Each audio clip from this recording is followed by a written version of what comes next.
우리 자녀분들에게 이제 성탄을 준비하면서 함께 이렇게 인사할까요? 메리 크리스마스. 예, 다시 한번 자녀분들에게 인사하겠습니다. 메리 크리스마스. 예, 맞습니다. 요즘 예수님의 오심을 우리가 함께 기뻐하고 즐거워하는 대림절의 시간들을 지나가고 있습니다. 성탄절이 세상 사람들에게는 점점 홀리데이라고, 연휴이고 축제이고 기쁨의 시간만으로 자리하고 있는데, 그 성탄의 의미가 무엇인지를 다시 마음 가운데 새기며 살아가는 우리 모두가 될 수 있기를 간절히 소원합니다. 그래서 우리 사랑교회는 지난 4주 동안, 앞으로 마지막 다음 주에 5번에 걸쳐서 감사에 대한 설교를 나누고 있습니다. 예수님의 오심을 기뻐하고 그 대림절을 지나가며 우리의 하루하루의 일상 속에 하나님을 향한 감사로 채워짐으로 예수님의 오심을 함께 준비하는 우리 사랑교회 모든 성도님들 되실 수 있기를 간절히 소원합니다.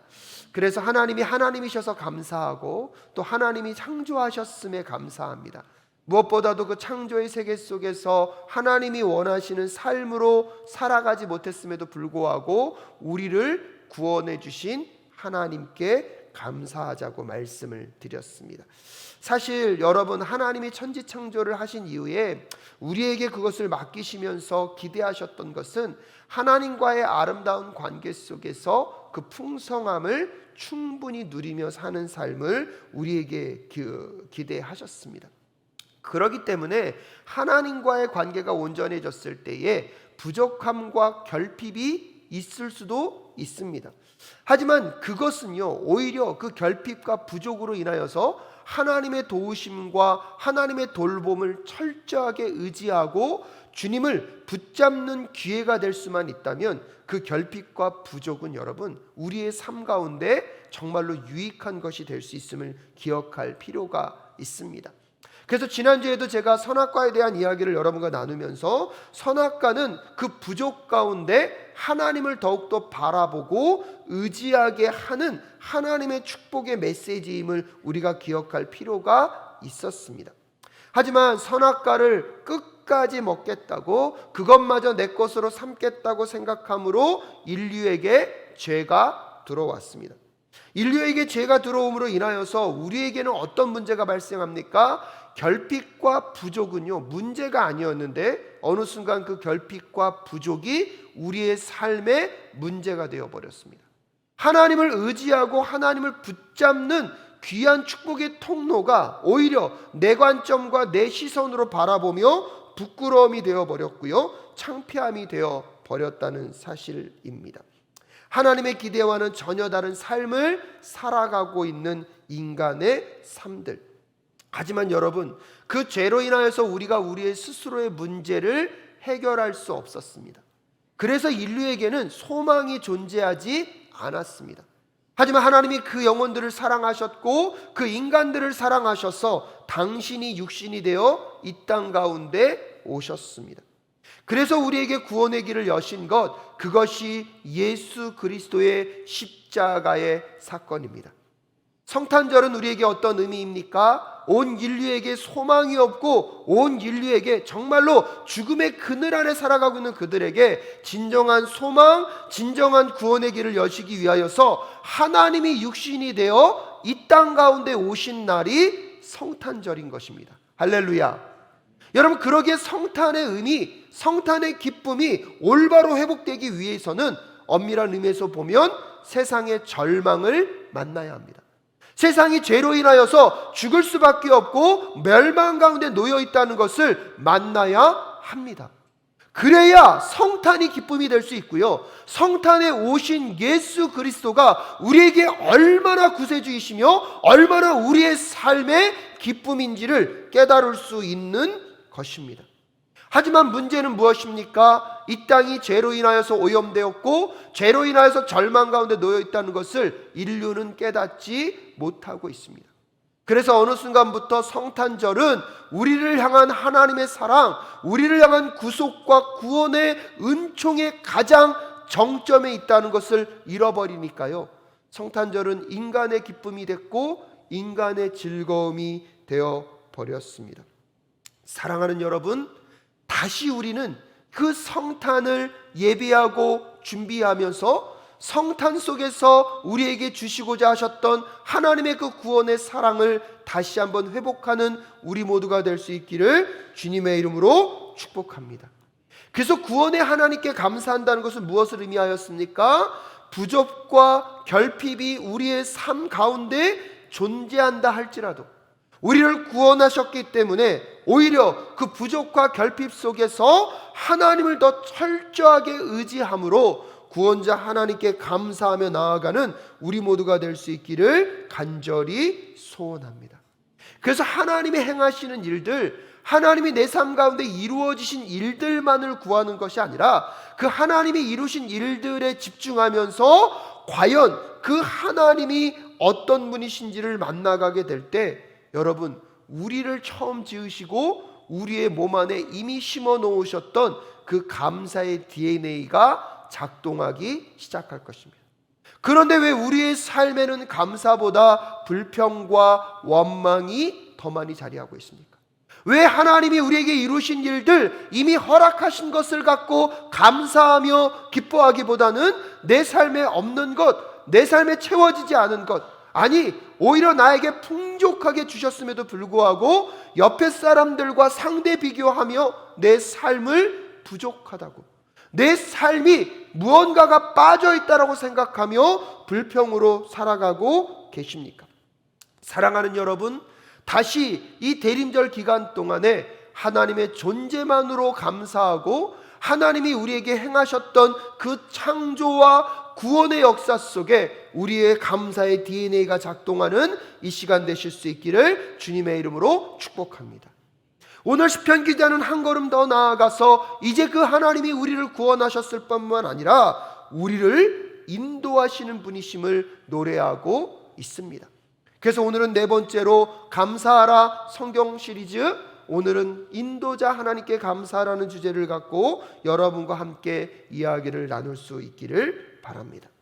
오늘 시편의 기자는 이스라엘 백성들을 이집트로부터 건져내시고 홍해 사건을 통하여서 그들에게 진정한 구원을 허락하신 하나님, 그러면서 그 하나님을 한 문장으로 다시 어떻게 묘사하고 있습니까? 16절 말씀 함께 읽도록 하겠습니다. 시작. 자기 백성을 광야에서 인도하여 주신 분께 감사하여라. 그 인자하심이 영원하다라고 이야기하고 있습니다. 무엇보다도 하나님은 이스라엘 백성들을 구원하셨을 뿐만 아니라 그 이스라엘 백성들이 가나안 땅에 이를 때까지 40년의 광야의 시간을 하나님은 인도해 주셨습니다. 그 40년 동안의 하나님의 신실하신 인도하심을 오늘 시편 기자는 16절에서 자기의 백성을 광야에서 인도하여 주신 분께 감사하여라라고 이야기하고 있습니다. 이스라엘 백성이 이방의 민족을 두렵게 만든 것들은요, 여러분, 그들이 갖고 있었던 힘과 기술 때문이 아니었습니다.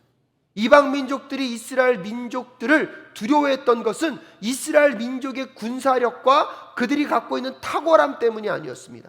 그들을 누가 인도하고 계셨기 때문입니까? 하나님이 인도하고 있다는 것을 이방 민족들이 알았기 때문에 이스라엘 민족들을 그들은 두려워했습니다.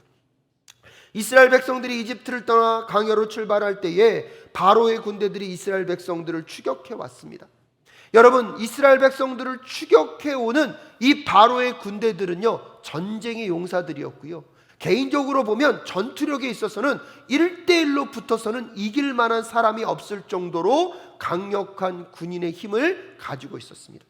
또한 그 이집트 군사들을 이끌고 있는 바로는 어떤 왕이었습니까? 당대의 이집트의 왕이라는 것은요, 가장 강력한 지도력과 힘과 능력이 있는 사람이었다는 것입니다.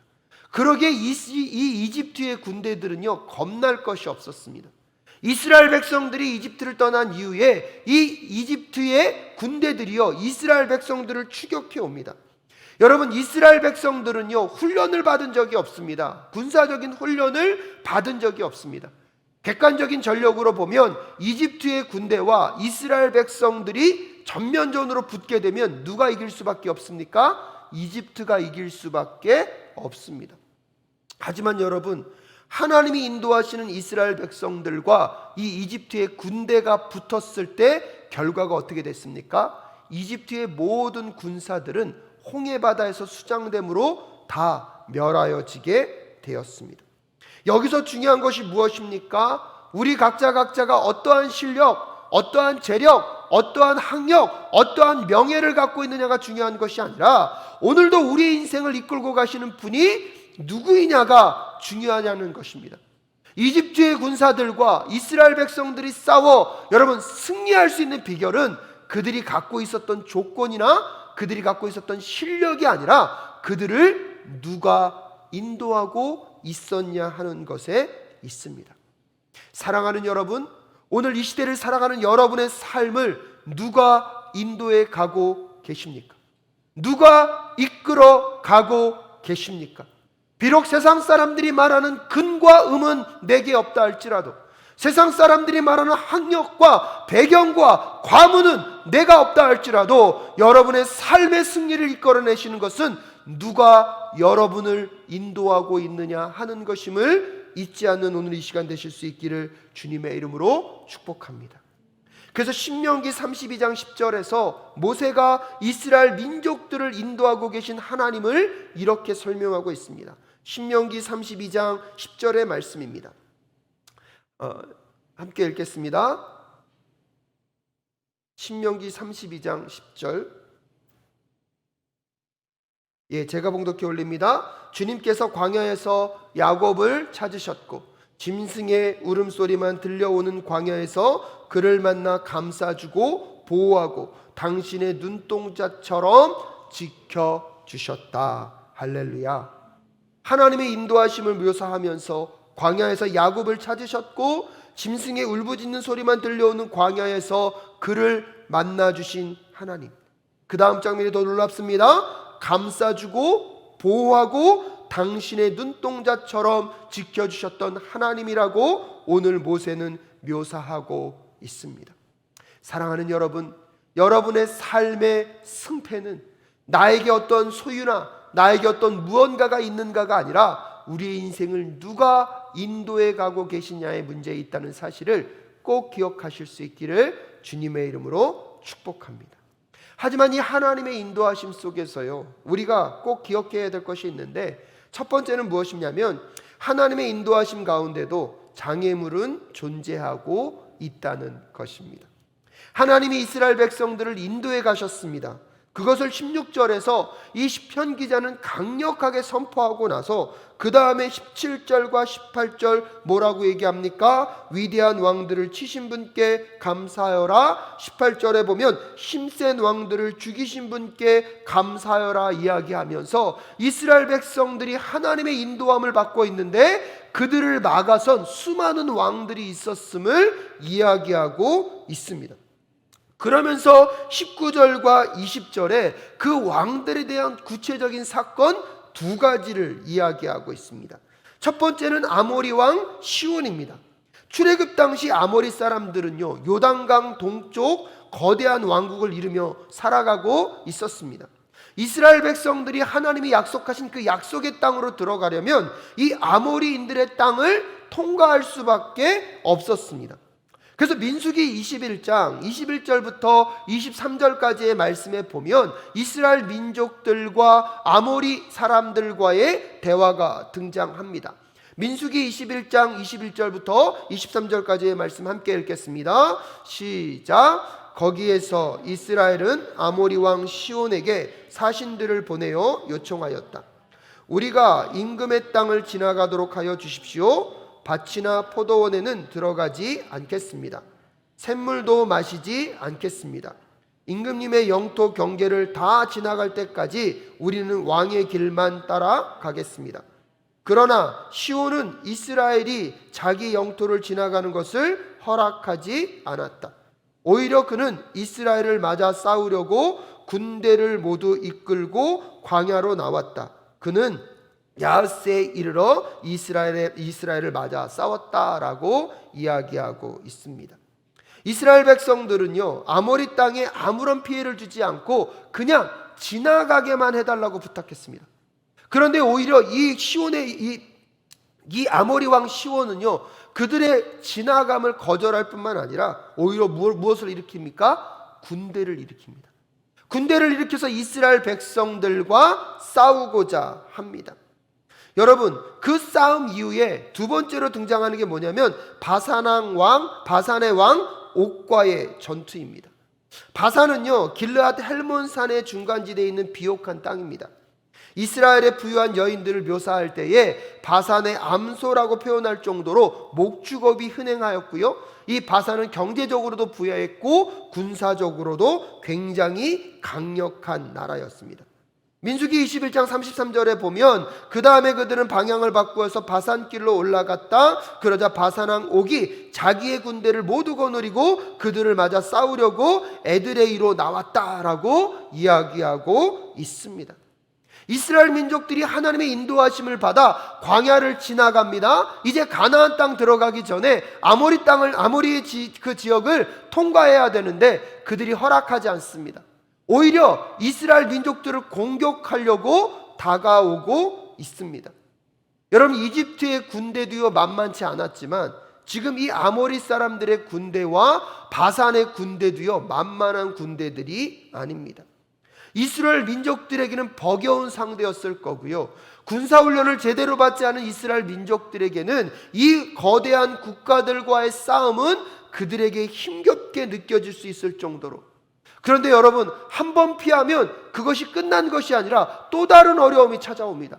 한 군대와의 싸움으로 끝나버렸는데 그 다음에 또 다른 군대들이 그들을 기다리고 있습니다.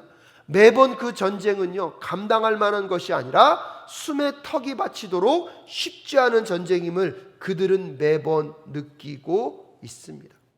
하나님이 인도해 가고 계신데요, 그들의 인생에 꽃길만 있는 것이 아닙니다. 하나님이 인도해 가고 계신데요, 그들의 삶 가운데 문제가 없는 것이 아니라 오히려 감당할 수 없을 것처럼 느껴지는 수많은 장애물들과 문제들이 그들의 길을 막아서고 있습니다. 마치 요즘 코로나 시대를 살아가는 우리들의 모습과 비슷하지 않습니까? 지난 2년 동안 정말로 어렵게 코로나를 버틴겨오고 견뎌왔습니다. 최근에는 이제 위드 코로나로 이제 코로나의 끝이 보이나 보다 했더니 또 변종들이 발생되면서 우리들의 마음을 무겁게 합니다. 다 시작되고 있는 코로나의 재확산을 통하여서 또 우리가 겪게 되는 어려움과 힘겨움이 우리의 삶 가운데 자리할 수도 있겠죠. 교회들도 또 다른 어려움의 순간들을 맞이할 수 있을 것입니다. 성도님들의 삶 속에서도 그런 어려움과 힘겨움의 삶이 반복될 수도 있을 것입니다. 하지만 때때로 우리의 삶 속에 정말로 감당할 수 없을 것 같고 숨이 턱이 찰도록 쉽지 않구나 여겨지는 그 순간에도 여러분, 하나님이 여러분을 인도하고 계시다는 것을 꼭 잊지 마실 수 있기를 주님의 이름으로 축복합니다.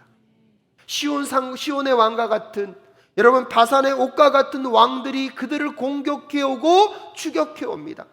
하나의 어려움을 잘 피해 갔는데 이제는 숨을 돌릴 만한데 또 공격해 옵니다. 어쩌면 이것이 하나님의 인도하심 속에 있는 우리들이 경험할 수밖에 없는 환경일 수도 있다는 것을 오늘 성경은 우리에게 알려주고 있습니다. 하지만 시편 기자가 분명히 선포하고 있는 것이 있습니다. 위대한 왕들, 힘센 왕들, 아모리 왕 시온, 바산의 왕 옥과 같은 그 어려움과 힘겨움이 찾아온다 할지라도 하나님은 어떤 분이십니까? 끊임없이 그 모든 왕들을 치신 분께, 그 모든 왕들을 죽이신 분께 감사하라고 선포하고 있습니다.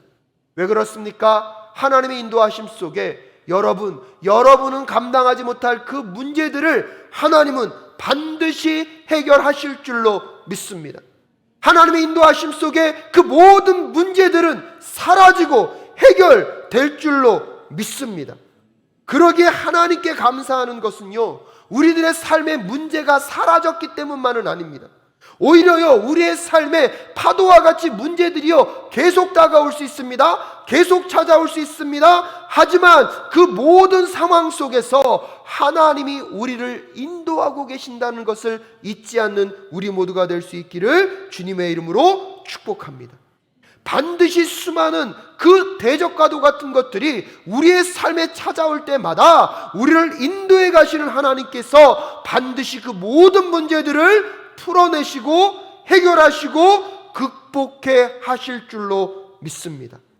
그래서 민수기 21장 34절에 하나님이 이렇게 말씀하고 계십니다. 함께 읽겠습니다. 시작. 그때에 주님께서 모세에게 말씀하셨다. 그를 두려워하지 말아라. 내가 그와 그의 온 군대와 그의 땅을 너의 손에 넘겼으니 전에 헤스본에 사는 아모리 왕 시온을 무찌른 것처럼 그를 무찔러라 라고 이야기하고 있습니다. 사랑하는 여러분, 하나님의 인도하심 속에요, 끊임없이 문제의 파도는 올 수밖에 없습니다. 근데 오늘 하나님께서 뭐라고 말씀하십니까? 너희가 이전에도 아모리 왕을 무찌른 것처럼 오늘 너희들 삶 앞에 놓여있는 이 바산의 옥도 무엇하거라? 무찌르거라 말씀하고 있습니다. 하나님의 인도하심 속에는요, 문제가 없는 것이 아니라 문제가 있을 수 있습니다. 그럼에도 불구하고 하나님이 인도하시기 때문에 감사할 수 있는 이유는 무엇입니까? 과거에도 이거보다 더 힘들고 어려웠던 것, 이 모든 문제들을 하나님이 무찌르고 이기게 하신 것처럼 오늘 여러분 삶 앞에 놓여있는 그 문제들도 반드시 극복하고 이겨내고 해결해 가시는 하나님이 우리 하나님이신 줄로 믿습니다. 그렇기 때문에 여러분, 오늘 하나님의 인도에 감사한다는 것은 문제가 없기 때문에, 인생이 평탄하기 때문이 아니라 오히려 문제가 있어요. 바산악 옥과 같은 감당할 수 없을 것 같고 내 힘으로 해결할 수 없을 것 같은 그 문제가 놓여 있어요. 하지만 그 문제 속에서 누가 인도하고 계십니까? 그것을 잊지 말라는 것입니다. 그 하나님이 인도해 오셨기 때문에 과거에도 극복해 하셨고 과거에도 이기게 하신 그 하나님이 오늘 이 문제도 이기게 하실 줄로 믿습니다. 단지 오늘 지금 우리가 경험하고 있는 이 상황이 쉽지는 않아요. 만만치는 않습니다. 하지만 하나님께서 그 모든 문제들을 그 전에도 해결해 오셨잖아요. 그러면서 앞으로도 무엇하는 것입니까? 해결해 가신다는 것입니다. 할렐루야. 그러면서 하나님은요, 그 하나님의 인도하심 속에 분명한 목적지가 있다는 것입니다. 그래서 두 번째로 여러분 기억해야 될 것이 무엇이냐면, 그분의 인도하심에는 분명한 목적지가 정해져 있다는 것입니다. 여러분, 오늘 본문 말씀 가만히 읽어볼까요? 21절과 22절 말씀 함께 읽겠습니다. 시작. 그들의 땅을 유산으로 주신 분께 감사하여라. 그 인자하심이 영원하다. 그들의 땅을 당신의 종 이스라엘에게 기업으로 주신 분께 감사하여라. 그 인자하심이 영원하다라고 말씀하고 계십니다. 여러분, 이스라엘 백성들을 이집트로부터 건져내셔서 홍해바다를 가르게 하시고 그 다음에 광야에 40년 동안에 하나님이 인도하신 목적이 있습니다.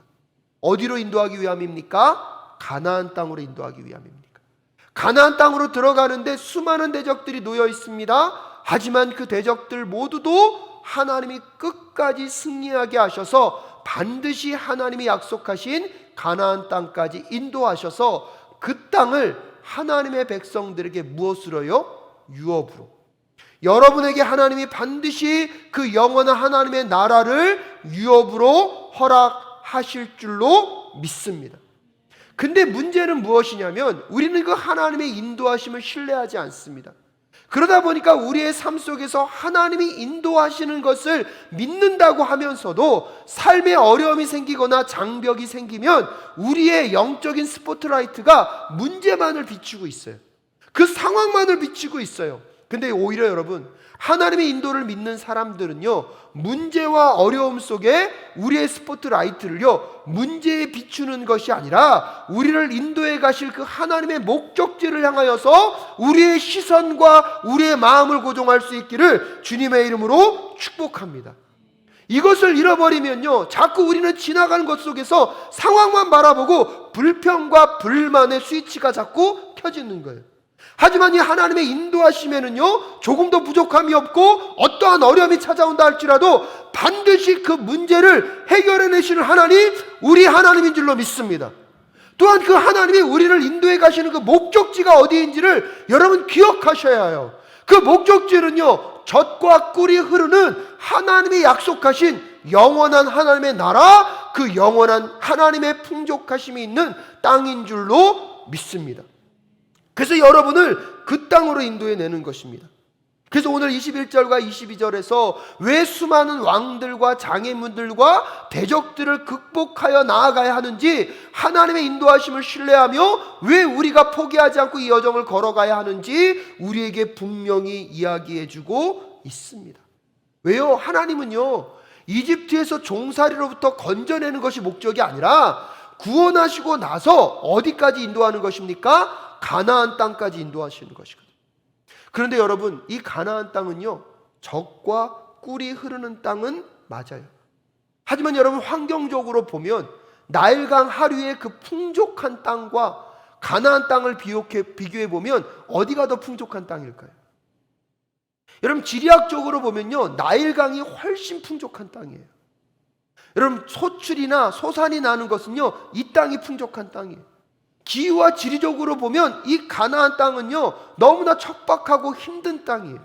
근데 여러분, 이 가나안 땅이요, 젖과 꿀이 흐르는 땅이 될 수 있는 비결이 있어요. 하나님이요, 이른 비를 그때에, 늦은 비를 그때에 내리면 이 가나안 땅은 어떤 땅이 될 수 있습니까? 풍족한 땅이 될 수 있는 것입니다.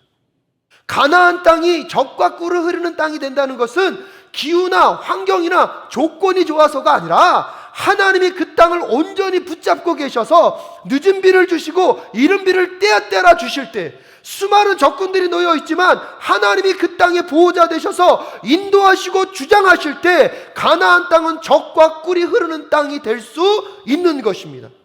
그래서 하나님은요, 그 땅으로 이스라엘 백성들을 인도하기를 원하시는 것입니다. 그렇다면 그 땅은 무엇을 의미합니까? 여러분, 기후 조건이 좋거나 환경이 좋은 땅이 아니라 온전히 누가 다스리는 땅? 하나님이 다스리는 땅. 온전히 누가 주장하시는 땅? 하나님이 주장하시는 땅. 그곳이 가나안 땅인 것이고요, 그 하나님의 나라를 하나님은 하나님의 백성들에게 허락하기를 원하셨다는 것입니다. 사랑하는 여러분, 오늘 하나님이 여러분의 인생을 인도해 가시면서 그 젖과 꿀이 흐르는 그 땅, 하나님이 보호하시고 하나님이 다스리시고 하나님이 통치하시는 그 영원한 하나님의 나라로 여러분을 인도해 가고 계심을 믿음으로 바라보실 수 있기를 주님의 이름으로 축복합니다. 여러분, 오늘날 예수 그리스도가 이 땅 가운데 오셔서 우리에게 십자가의 구속의 은혜로 죄로부터 우리를 해방하여 내셔서 하나님 나라 백성이 되게 하셨습니다. 할렐루야. 하지만 거기에 멈춰진 것이 아니라 예수 그리스도가 다시 오실 때에요, 여러분, 사단의 모든 권세들은 짓밟힘을 당하고 사단은 그 순간에 깨끗이 모든 것들을 다 포기하고 여러분 존재조차 없이 사라지게 될 줄로 믿습니다. 온전히 하나님의 통치만 있는 그 하나님의 영원한 나라에 우리를 향하여서 걷게 하시고 가게 하셔서 예수 그리스도의 십자가는요, 우리를 그 영원한 나라로 반드시 인도해 내실 줄로 믿습니다. 그래서 하나님의 인도하심에 감사한다는 것은요, 여러분, 그 하나님이 우리의 인생의 마지막 목적지를 분명히 정해 주셨다는 것입니다. 그러기에 여러분, 오히려 예수를 잘 믿는 인생 속에 힘겨움과 어려움이 이 땅에서 존재할 수 있습니까? 없습니까? 있어요. 예수를 잘 믿는 인생 가운데 코로나에 걸릴 수 있습니까? 없습니까? 있어요. 근데 중요한 건 무엇입니까? 그것이 여러분을 삼키지 못하게 될 줄로 믿습니다. 여러분, 우리는요, 예수 그리스도를 믿고 그 십자가를 바라보는 우리의 삶을요, 자꾸 이 땅에만 가두어져 있어요. 예수를 믿고 나서 이 땅에서 무엇이 잘 되고 무엇이 안 되느냐가 결국 우리의 행복을 잡고 결정하지 않습니까? 하나님의 인도하심에서도 우리의 관심은 어디에 밖에 없습니까? 이 땅에서 내 문제가 해결됐냐 안 해결됐냐, 이 땅에서 내가 잘 먹고 잘 사냐. 아니요, 하나님의 인도하심의 목적은 이 땅에 있는 것이 아니라 어디에 있는 것입니까? 영원한 하나님 나라에 있는 것입니다. 그래서 이 땅에서 가난하더라도 하나님의 인도는요, 실패 없이 영원한 그 나라로 우리를 인도하실 줄로 믿습니다. 그러기 때문에 가난해도 기죽지 않을 수 있는 것입니다. 이 땅에서 좀 무명한 자로 살아도 하나님의 영원한 나라를 향한 그 인도하심에는요, 조금도 실패함이 없는 줄로 믿습니다. 아멘이십니까? 여러분, 그러기 때문에 하나님이 우리를 인도하신다는 것, 왜 그것으로 감사할 수 있습니까? 비록 이 땅에 크고 작은 문제들이 있지만 하나님 반드시 그 문제들을 해결하실 줄로 믿습니다. 또한 여러분, 그 문제가 내 눈에 보이게 완전히 해결되지 않는다 할지라도 여러분을 인도하시는 그 목적지를 향한, 그것은요, 이 땅에 썩어지고 없어질 이 세상이 아니라 영원한 하나님 나라를 향한 그 목적지를 향한 인도는요, 반드시 이루어질 줄로 믿습니다. 그래서 하나님의 그 인도하심을 신뢰하며 나아가는 백성들은 예수 안에 세상에서 유명하나 무명하나, 세상에서 가난하나 부하나, 세상에서 말하는 성공과 여러분 실패가 존재하든 존재하지 않던 우리를 인도해 가시는 그 하나님을 바라보며 신실한 그리스도인들의 삶을 살아낼 줄로 믿습니다. 그래서 예수님께서 우리에게 십자가로 구원하여 주시고 우리에게 다시 오심을 약속하시면서 예수님이 우리에게 명령하셨습니다. 여러분, 마태복음 24장 19절부터 20절에 보면 제가 읽어드리겠습니다. 그러므로 너희는 가서 모든 민족을 제자로 삼아서 아버지와 아들과 성령의 이름으로 세례를 주고 내가 너희에게 명령한 모든 것을 그들에게 가르쳐 지키게 하라. 보아라, 내가 세상 끝날까지 항상 너희와 함께 있을 것이다. 할렐루야. 여러분, 우리가 이 말씀을 읽을 때 우리의 마음과 관심이요, 강조점이 어디에 많이 뒀었냐면, 가서 제자를 삼고 아버지 아들과 성령의 이름으로 세례를 주고 내가 너에게 명령한 모든 것을 가르쳐 지키게 하는 것. 근데 여러분, 이것이 제대로 이루어지기 위하여서 하나님이 약속하신 것이 있어요. 내가 너희들과 항상 무엇하겠다? 함께 하겠다. 구약 성경에서는 하나님이 이스라엘 백성들을 인도하셨다는 표현이 신약 성경에 와서는 예수님이 항상 누구와요? 우리와 함께 하시는. 여러분, 그 함께 하심을 통하여서 하나님의 역사는 반드시 우리의 삶 속에 이루어지게 될 줄로 믿습니다. 증인된 삶, 하나님이 원하시는 그 놀라운 구원의 역사들을 이 땅 가운데 증거해내는 그 삶은요, 우리의 힘과 능력으로 되는 것이 아니라 하나님이 우리를 인도해주고 계심을 우리가 인정하게 될 때, 그래서 우리를 둘러싸고 있는 어떠한 삶의 어려움과 힘겨움 속에서도 포기하지 않고 하나님이 반드시 해결해 내실 것임을 바라보며 나아가는 백성들을 통하여서 하나님은 그 놀라운 역사를 이루어 내실 것입니다. 또한 이 땅에서 여러분이 크고 작은 어려움과 힘겨움을 겪는다 할지라도 여러분, 좌절하지 마십시오. 왜요? 하나님의 인도하심은요, 이 땅에 있는 것이 아니라 어디를 향하여 있습니까? 영원한 하나님 나라를 향하여 가고 있는 줄로 믿습니다. 그렇기 때문에 오늘도 우리는 이 땅을 살아가며 그 영원한 하나님의 나라에 이를 때까지 하나님이 명령하신 아버지와 아들과 성령의 이름으로 세례를 주며 하나님께서 우리에게 명령하신 그 모든 것들을 가르쳐 지키는 그리스도인다운 삶을 살아내실 수 있기를 주님의 이름으로 축복합니다. 여러분, 그것을 위하여서 우리에게 더 많은 명예나 부나 여러분 세상적인 조건이 필요한 것이 아니라 누구의 인도하심이요? 하나님의 인도하심. 그 하나님의 인도하심의 다른 버전의 말씀이 무엇입니까? 내가 너희와 함께 하겠다. 임마누엘의 하나님을 통하여서 여러분의 삶에 하나님이 이루시는 그 아름다운 일들을 바라보며 나아가는 우리 모두가 될 수 있기를 주님의 이름으로 축복합니다. 그래서 오늘 우리 이 성도의 노래 고백하시면서 여러분, 오늘도 우리의 삶 속에 크고 작은 문제들은 존재할 수 있지만 하나님 썩어지고 없어질 이 세상 가운데 갇혀 사는 인생이 아니라 영원한 하나님의 나라를 바라보며 오늘도 우리를 인도하시는 그 하나님, 신약 성경에서 내가 너희와 항상 함께 하겠다고 말씀하시는 그 하나님의 약속의 말씀을 붙잡고 오늘도 우리의 삶을 하나님께 감사하며 살아내시는 우리 모두의 삶이 되실 수 있기를 간절히 소원합니다.